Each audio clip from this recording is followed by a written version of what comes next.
तो दोस्तों आज हम लेके आए हैं देश दुनिया की तमाम ताजा बड़ी खबरें। सबसे पहली बड़ी खबर में आपको बताएंगे दोस्तों, ईरान पर इजराइल का हमला, तेहरान समेत कई शहरों में सैन्य ठिकानों पर बमबारी।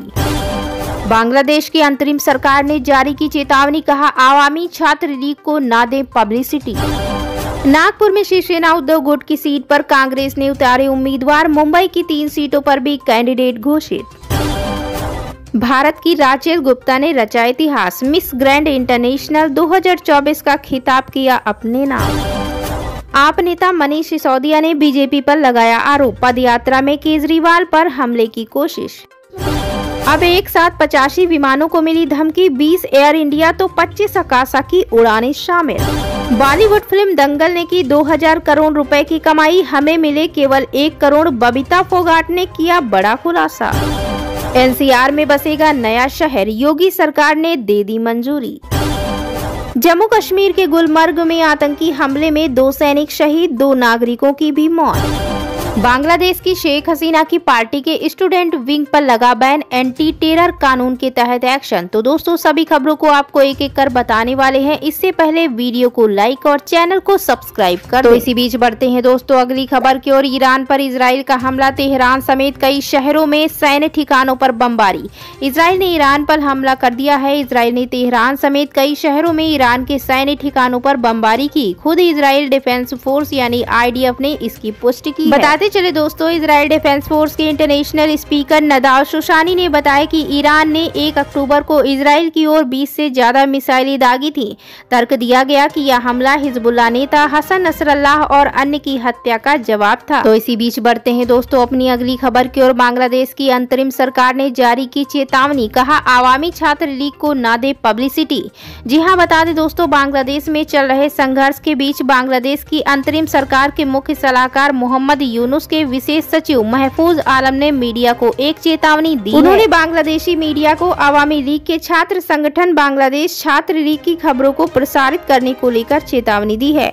उन्होंने कहा बांग्लादेश छात्र लीग आवामी लीग पार्टी का स्टूडेंट विंग है, जिसे अब बैन कर दिया गया है। महफूज आलम ने मीडिया से अनुरोध करते हुए एक आतंकी संस्थान की पब्लिसिटी में किसी तरह का रोल निभाने से मना किया है। बताते चले कि बांग्लादेश के अंतरिम सरकार के मुख्य सलाहकार के विशेष सचिव ने इस बारे में आगे और कहा, बांग्लादेश की अंतरिम सरकार देश की सुरक्षा और अभिव्यक्ति की आजादी पर किसी भी तरह का हमला बर्दाश्त नहीं करेगी। अगर ऐसा होता है तो उसके खिलाफ सख्त कानूनी कार्रवाई की जाएगी। तो इसी बीच बढ़ते हैं दोस्तों अगली खबर की ओर। भारत की राचेल गुप्ता ने रचा इतिहास, मिस ग्रैंड इंटरनेशनल 2024 का खिताब किया अपने नाम।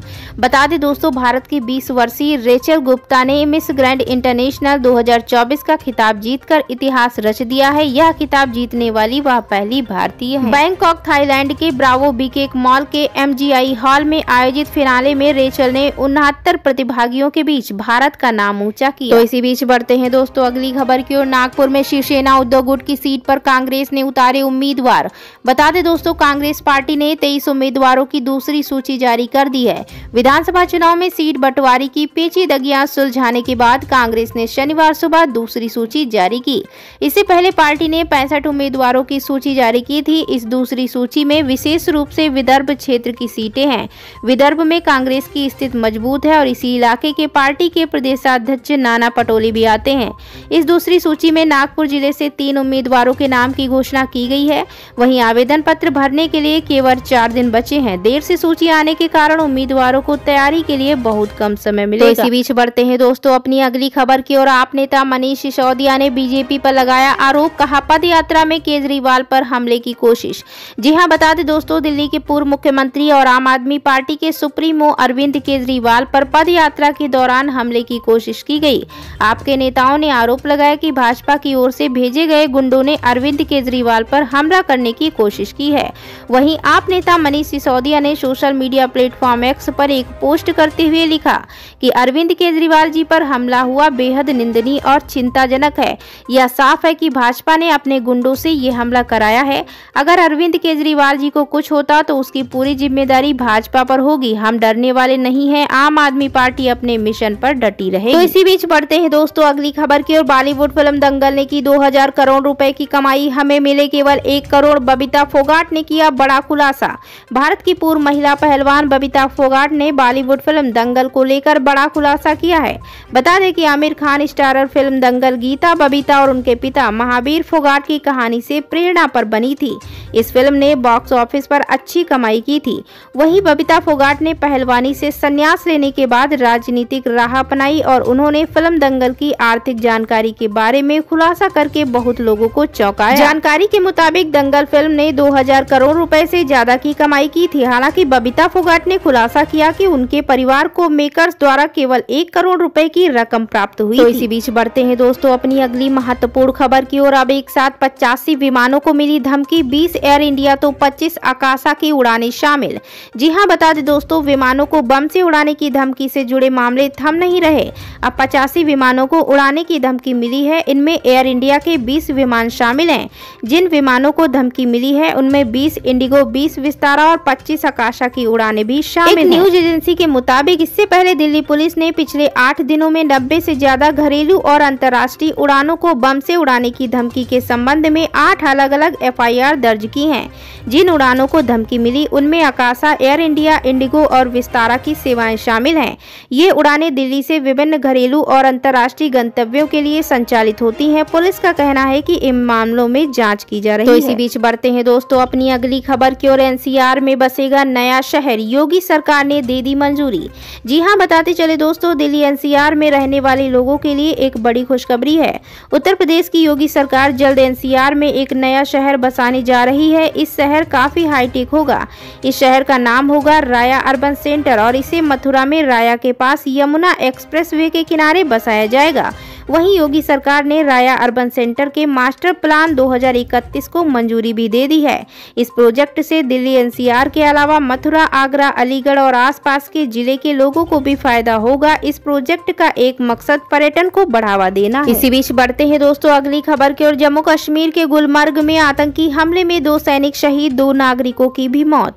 जी हां, बता दें दोस्तों, जम्मू कश्मीर के गुलमर्ग में सेना के 2 वाहनों पर आतंकियों ने हमला कर दिया। इस आतंकी हमले में सेना के 2 जवान शहीद हो गए जबकि 2 सिविल पोर्टर की मौत हो गई। हमले में कई जवान जख्मी हो गए। बताते चले, इनमें से कईयों की हालत गंभीर बताई जा रही है। जख्मी जवानों को नजदीकी अस्पताल में भर्ती कराया गया जहां उनका इलाज किया जा रहा है। हालांकि अभी तक आतंकियों को पता नहीं चल पाया। हमले के बाद आतंकी वहां से फरार हो गए। आतंकियों को ढूंढने के लिए सेना ने अपनी शक्ति बढ़ा दी। आधिकारिक सूत्रों ने बताया कि आतंकवादियों ने शाम को गुलमर्ग स्की रिसोर्ट के पास बोटा पथरी इलाके के नागिन चौक पर राष्ट्रीय राइफल के एक वाहन पर गोलाबारी की। एक अधिकारी ने बताया, इलाके की घेराबंदी कर दी गई और अतिरिक्त सुरक्षा बल भेज दिया गया।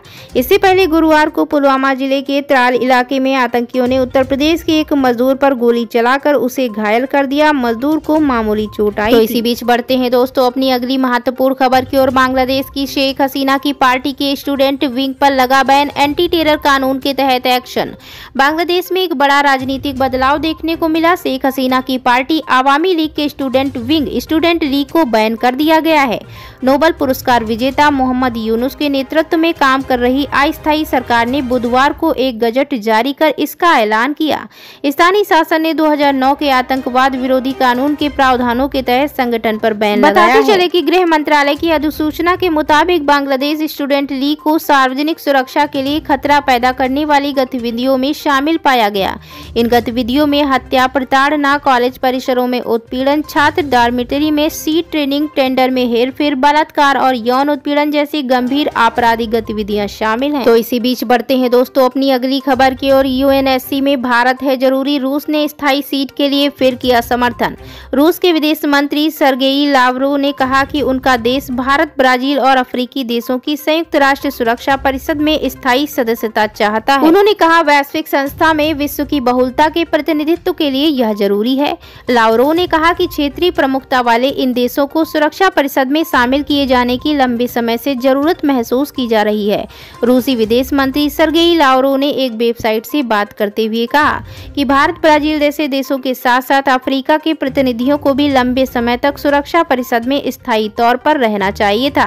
वैश्विक बहुमत का प्रतिनिधित्व सुनिश्चित करने के लिए यह आवश्यक है। वहीं बता दें कि विदित हो कि भारत लंबे समय से सुरक्षा परिषद में सुधार की मांग कर रहा है। वह स्थायी और अस्थायी सदस्यों की संख्या में बढ़ोतरी करने की आवश्यकता जता रहा है। 1945 में गठित सुरक्षा परिषद में शुरू से 15 सदस्य हैं। इनमें से 5 स्थायी और 10 अस्थायी होते हैं।